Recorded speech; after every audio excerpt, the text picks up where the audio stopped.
senkamra bi wo wiase a na nkamra wo ye di no na nkankora no wo a yemfa nkora no emma aban na aban etete nkora no mu te se children's home nkora na nkora no wa demu abrante na demu life imprisonment hey see I didn't do life.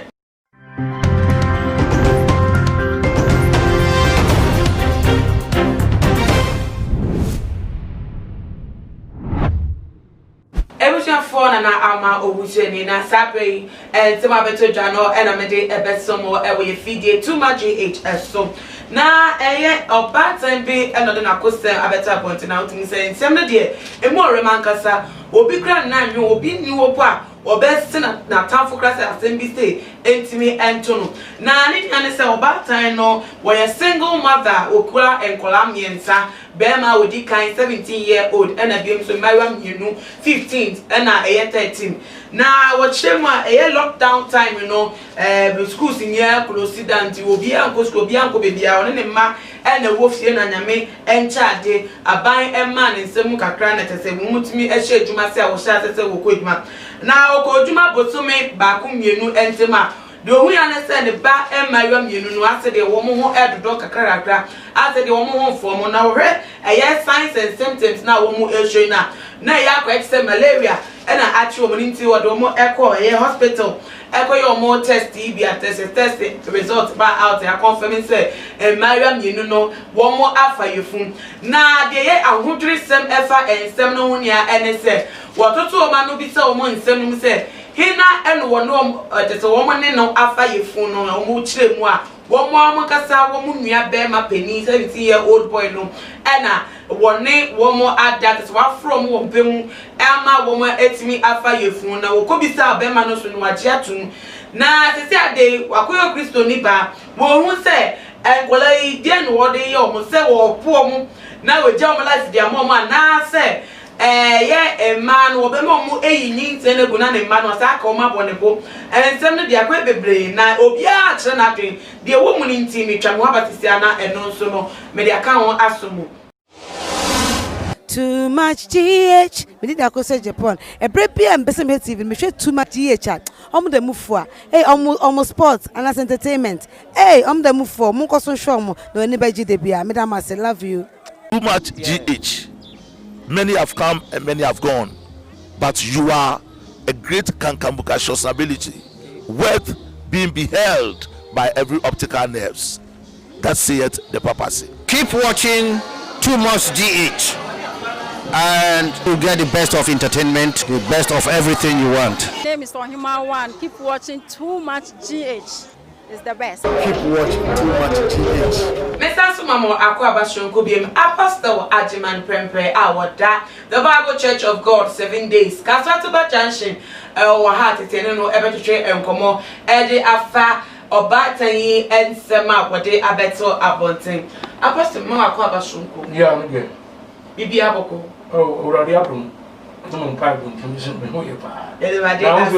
Oh, Nyami Adun, Nihoye, Ibia, Iboko, Mafa. Some young shop. I was the way there, Mr. Maybe so. Sorry, ma, Ibushaphobia, 1 year. Oh, Yankupan. Ni Christo Bunt. Say, fair, because dear, and a young court and common more precope. Want to be anything. Okay, Now it's way. beat me the Bibia, that one on fee. Apostle.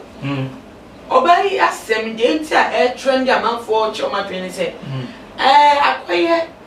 Mujasem ena mujafrasu abim wo ba time ba kwa wo miensa imam yinu na be ma ba ko na imam ne mfa yefun a wo mu nua be ma na ena asa afro mu amo metimi afa yefun na no oba time ni bisa oyo Kristo ni Kristo sonso egu ni egu se wuyi ni se yegu so enti wanya dem pa we ensem say no asem no tenet etifati no mi grandpa mi hu senam de ma dwen be fa hu okay ati asentri bi sa we dem ni tu eni openi onya dem fa ensem no yo owusua edi kan na mi hira unhira edumafo too much for already empejam na oduma no nkonenim amen no bia timi mra too much. Amen. Ahadi nima wa wabi na bisa mi na fe so ahefo onu so na ajadwuma nti o tumu aji so me yere me ba nyina so me che ona asafuma asam no busam no ye santika sem no ye kan se dua batabo na ni cha twa na sabebu na em de pa dua batabo a ni twa na no kre say asam we say no and tosumu and sase esi nso esi ono ni nuama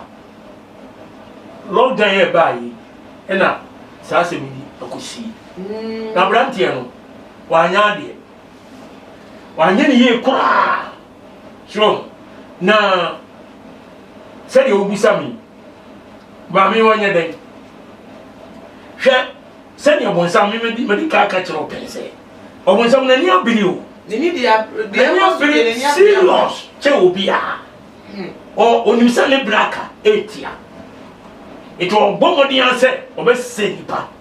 na nipa nya kwan ko yankopon che similar thing mama ma example that brother na me preaching public preaching so 91 asori bi me monidi okay na saa sorry no ma bi wom wawari ena one ne yere awu mienu ena opportunity bi ba ena otu kwan kwa wuchiri papa no be ma okay ya one ne yere nyina wa asori akoshemo umo anu amane wo ba ne kakra umo anu amane wo ba ne kakra ena eye kakra nche on tinin kabiu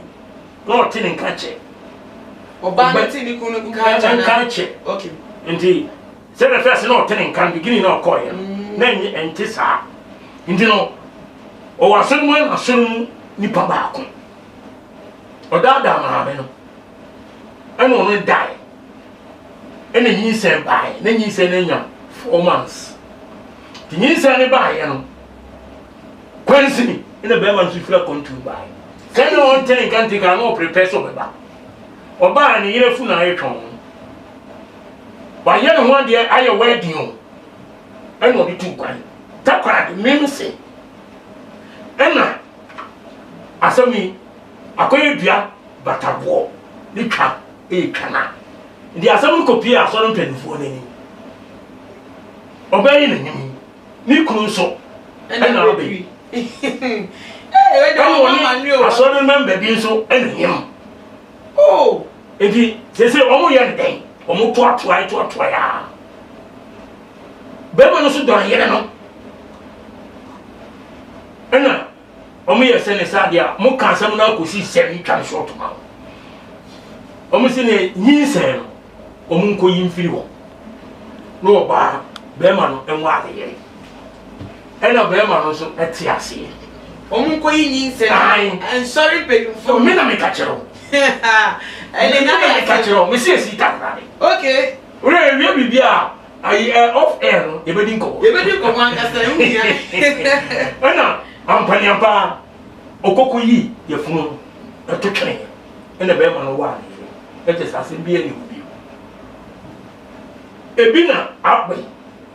se abrantie hwe Leviticus 18:9 wose wunu ba oye waja ba ana se wona ba no wo wunu fi o wo wunu ba bi o enyi wo modeja so eju wunu ba de wunu kwasa wona ni da eye chiwa de eye basa yo Yakupon peba akukura wo life so entino wonya so ani nkora ni nuama na da ama nyi nsen ya ba sasabe nyi ya bi debi afato ma o si ta kura ni no o musa so no benfu anye ni ye won wasa so ri penimfu anka o meka se oba ni wo na nten ka on fa akula ni ma de papa na te so no so fa kwa ba no sa ayi asore nya asore papa asore asore ye papa sa asore ni nyina na papa na me boa ya ye bo Kristo din no ye nyina na ye papa e bi frame I can't have it wo enti wo ma anya papa no ono bo ne bi sinu sɛ ya maka kyerɛ wi bo sɛ o ma yɛ de o mo yɛ de ɛpɛ o ma kuma mu de etine ma wo sa de o mo hwa ɛyɛ ma wo ho ɛno o bɛyi ɛna wo yi sɛ so etugu sɛ pɛ ɛyɛ mother case medaba wo kum nipa thou shall not kill ti boni ba kwa kopie mi ansa ɛne de wo ɛkeka ho bebre okay so edi maame no ya wo hu saadi akora no pem abrante no pem wo under age 17 years o sha no ni 15 13 years se ni nuanu so mu go fie hwin koso hwin o mu nya na mo ko lockdown e ba ma o mu Ghana ha se adwen ni dwuma yan bon sampe dwuma ma no na enye sa eno de no so ho de eno so enti se no nyin se ne de me advice ado ma wu ma ne se ma wonko yi hu so ko yi wu a wo kun nipa ena enti na me ka se edua batabo asem we ni kan ye kana wo yi tu nso a asema ba ebi no ye bi pen eno de me de nim enya ko wo ntem but enye ena enkora mi enu so abrante wuntimi nware wo mi enu so ena ware wo mi enu so enye yi boni ebi se wo nyina ye wo nua na wo ne nkora yi ai abaya imaya mi enu awwe union etinga wo ne be ma bi na wo ya e ma ne be ma bi na wo ya sanga be ma na kontane sa be ma wo fa krankola no wo fa ene no ena no o mo fa no eni se wa so no wa fa wo no ma wo dingwana no be wi ase a wo mo pro papa na se wo fa mo papa mo mia pe ni o mo fa ho bibia so enti asam ne de edi apostle we de me se me mbem kakra we enuanu asem bi wo kra beti no na eja onu amu afa ne ba abayiwa ama abayiwa na fa yefun that cases no so no onwo akran ye makwa na mayiwa na nwo na ikola ne mewi ase no me edi be ba de be to ozua onse bon sam de kwase asem no so ria wodi bon sam de oni asem papta asem obi sami emema bebre yesa de ne ba wa wo no atete no na yin no na afere na akono abehye mu ene efere no akono boni be wura mu no wa fa de ba ne na da ama yi samba obe wa akora na ta obe fere akora no papa na se nana eyi wonu nyina na emusuo eye chiwade eye blasphemy abusizam kese kanite tina edwani enyani na ntwi a obetwa no ewo amamre kwan so enye bini so enti die papa no ejanu ni ade a mo ye saa no o mejan a o munyai mema no nyai saa de no na mema nya mo kwan na mo mema mo tue dua mema apostle o de emre nsem no so bi se ano wa fa na udina ne se nkla no enwanu mu a o munya o manga so munya afro mu amama fa yifu no o mu ba emre wiase mu so nyanyo enti o mu me me fa mu de wo munya de o mu na because se se ayi ame so mu ko ye togu ne nyame am fefi na oba ema no wo mu wu o mu fam se aboshi bi o wa fam but ma fam wo enti no ama asuma me kan ye kuro se ekoba se owu abemu a eno so ye ba ye den so sane mo no ene basa basa yo ayi 1 Corinthians chapter 5 Paul ti aso wo Corinth on o ba bi ne be ka chen se edomamo wa so na edomamo o se obere ma bi akofa ne papa eyere enada Kristo ni o ko so ni bi ne papa yere won na kota Genesis 32 mu ha Jacob ne yere ba ko na ne ba kan ye friend Ruby na one ne papa aba wa yere no no na kwa kota se ensama ewiase o babu wi papa ani bone ho nsem nyina yere ewu so enti no e de koso no de Nyankopon ni mu ni nkure die enye enti o se ga na fo sakra ya gere so apostle we de ma membre mu kakra se na wo ka se wo mo enwi kola wo mo be wi ase adwen mu adwen wo mbenya se bebi o metina kra mpo no ensensem efo ma wo ehu ene abatan no so mo wo masa be wi ase no ka no se how no echi how no be do so plenty so mo yi tugu ewo enimanimu ha ebeboa matesesa nsem ni aso ano na tesoma ko sere boniface na assemblity etimi ada ana yenya ne sa wo usu a ni say tugo dangerous so the boni na nyesio but say wo si boni ebetimi atota so aba no kwan because nkola no so ebenya so so o firi wiase na wo yi o firi wiase o ti anye so na wo ba na wo koyi tato man se yemi o mu nyina timo a bibia so timisi wiase bibia timisi o ba de timi ase se bibia ma ne yiyi o de timi de atwe o ma so ana wo ya mchere nukre eti se David emra okofa oba ayi ne yire no yura ne yire no na one da ya nyinse ba ye ye bo na mane eti David fa kwan bi su kum soja ni no ama onya oba no ware one ni nyinse ye no abofra no owe no owe ye no ena onyiri du pepe so bi ni Yakobon edi yare ye bo wadi bo akoda no ndi David ye fasten pa se ka be ya nyambe hu mo bona akoda no onya ya sawasa ya dia ma no so stay nyame enti akoda no ye den okun no so okun akoda no enti sabe no nyame ompe enye so na so abrantie woto na wo kokoye sade we ayesa wo di problem abran abusia no wo di problem abeto oman no enti no me na me nkodia anka wo yan ma wo mu because uko kun wo mu na tawtira ye ni wu anasa wo ya abortion kora nkora nso wunim ade a omo ba ba ye obiase so ena akoye mudafra unia awurade so se enko unia eba ho Leviticus 22 verse 9 o se enko moja eye wudia ho eye unia ba enko yi na deja so enu ato waya so den onu so kwa so yo ana so no mama ye Kristo ni no mama ye Kristo automatically no so kwa so bi so mo kwa so bi o re mpa so mo kwa so bi kura asam na plant na die no time so wenu ena senkamra bi wo wiase a na nkamra wo ye di no na nkankora no wo a yemfa nkora no emma aban na aban entete nkora no mu ti se children's home nkora na nkora no wa demu abrante na demu life imprisonment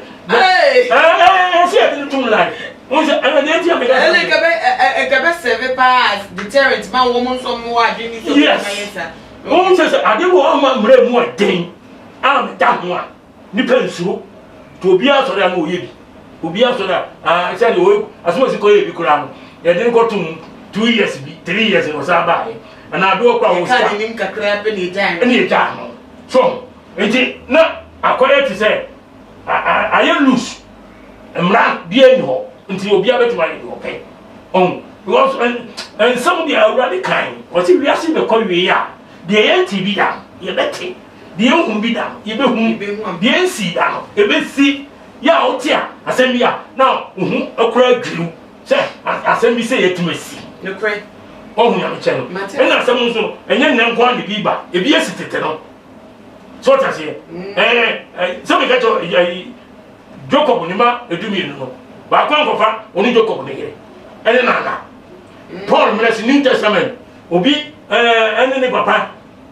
ayire an konkoda even lot makura mpo no woni o papa no no papa da so enti ayadia chete boni enyina ebi asi pe abusuafo for na de be say na say na be si no apostle we dey pomodi afa wo final we say futobia fatudwa na yemfa enkomo no ensi yo Ghana for besrem san sexe no enye ba bia na be ma o wade ne so yigina na ba bia na ade fa na ayese bodamfo na bibia na ade ye o ti ase obi a na adi kodwom ama no da bi ye o ba bia o betuma o sabe o betuma nko kodwom ogba oni no awari na oni no betuma ye saade no na wo free abonte sofo oni ba bia na unua o papa o mame ba na o tumi akofa ne nada wo faase bebre tumi ye saaso me be kura me kan say Eastern region ha Central region osofo bi a one ne maame atena ho abodwama atena 19 years o ye sofo one ne maame adasa 19 years we ni han enti Ghana bo enye afede bono ye ya mo na ye tan ya ma bone na ye tuma ya mo na nyam bone no afede Yakobɔ kra ohunu ne onye biu enti no o kan se wonu nu so ogbo nipa na ye ni ya e wona komo o Genesis chapter 6:5-9 o kan ka bo